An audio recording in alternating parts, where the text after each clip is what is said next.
আসছে বাজি, চরকি প্ল্যাটফর্মে রিলিজ পাবে খুব শীঘ্রই।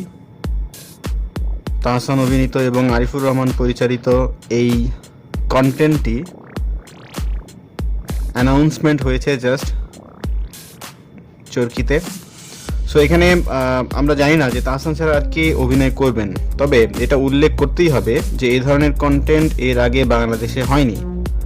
আমরা ভারতে দেখেছিলাম ইনসাইড এজ নামে একটা ওয়েব সিরিজ, যেটা কিনা ক্রিকেট খেলার উপর যে বাজি হয়, যেসব ফিক্সিং হয়, সেই বিষয়বস্তুর উপর নির্মিত খুব ভালো একটি ওয়েব সিরিজ ছিল।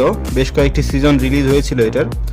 তো বাংলাদেশেও আমরা এই ধরনের কন্টেন্ট দেখতে পাবো খুব শীঘ্রই, এটা ভাবতেই ভালো লাগছে। আর যেখানে অভিনেতা তাহসানকে আমরা পাচ্ছি এই ধরনের একটা ব্যতিক্রমধর্মী কন্টেন্টে, সেটা অবশ্যই অনেক বেশি উৎসাহব্যঞ্জক এবং আমরা আশা করব নির্মাতা আরিফুর রহমান অত্যন্ত যত্ন সহকারে এই সিরিজটিকে বানাবেন। তো ফেসবুকে এবং ইউটিউবের বিভিন্ন প্ল্যাটফর্মে দেখা যাচ্ছে যে মিথিলাকে এই ওয়েব সিরিজে তাহসানের সাথে দেখা যাবে। এই ধরনের কোনো অ্যানাউন্সমেন্ট কিন্তু আমরা এখনও অফিসিয়ালি কোথাও দেখিনি।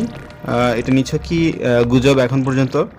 যদি মিথিলা অভিনয় করেন অবশ্যই ভালো হবে, কোনো সন্দেহ নেই, তিনি নিজেও ভালো অভিনেত্রী, বাট সেটা এখনও কনফার্ম না।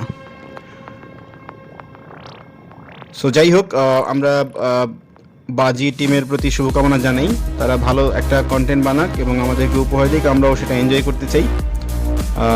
সো আপনি আপনার মতামত জানাতে পারেন আমাদের কমেন্ট সেকশনে। আর যদি এই চ্যানেলে নতুন হন, please don't forget to subscribe.